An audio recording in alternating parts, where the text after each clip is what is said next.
वर्षा बहुत ही गुस्सैल स्वभाव की थी। खासकर उसका गुस्सा सबसे ज्यादा रसोई में फूटता था। सुबह की गरम गरम चाय के साथ वर्षा का चेहरा भी गुस्से से गर्मा जाता था। कारण था घर में पैसों की तंगी। मेरे तो नसीब ही फूटे हुए हैं जो मैं इस घर में बहू बनकर आ गई।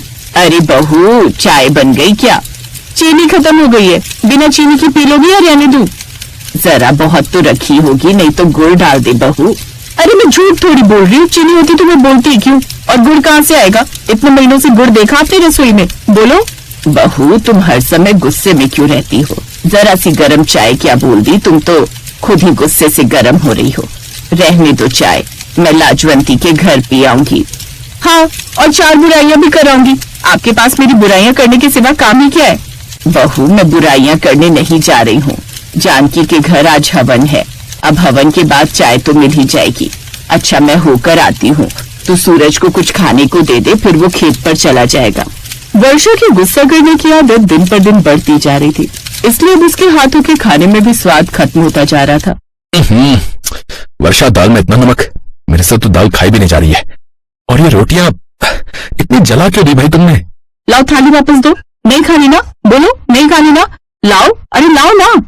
वर्षा ने खाने की थाली उठाई और रसोई में ले गई। गुस्से में उसने सारा खाना फेंक दिया। अक्सर ऐसा ही होता था। वर्षा रसोई में गुस्सैल हो जाती थी और अपना सारा गुस्सा रसोई के खाने या फिर बर्तनों पर निकालती थी। सास शोभा को अब घर की चिंता सताने लगी। बेटा सूरज खेत की छोटी सी जमीन पर मेहनत से कुछ पैसे कमाता था, पर वर्षा के गुस्सैल स्वभाव की वजह से अब वो भी परेशान रहने लगा था। एक दिन शोभा एक सत्संग में गई हुई थी। वहां एक बहुत ही पहुंचे हुए महात्मा आए हुए थे। शोभा ने अपने मन की बात उनसे कही। महाराज, मेरी बहू वर्षा बहुत ही गुस्से वाली होती जा रही है। उसका गुस्सा सबसे ज्यादा रसोई में ही निकलता है। कभी भोजन को फेंक देती है, कभी खराब बनाती है, कभी सारा रसोई का सामान बिगाड़ देती है, और इसी वजह से घर में बहुत कलेश होने लगे हैं।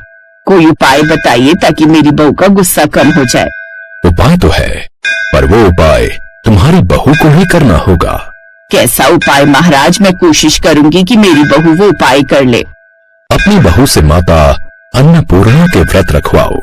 जब तुम्हारी बहू माता अन्नपूर्णा के व्रत रखेगी तो उसका गुस्सा रसोई में अपने आप शांत हो जाया करेगा। पर महाराज, मेरी बहू ये सब नहीं मानती। वो तो और ही गुस्सा करने लगेगी कि मैं उसे ऐसा करने के लिए क्यों कह रही हूँ। वो तो द्वार पर आए किसी जरूरतमंद को भी कुछ खिलाना पसंद नहीं करती।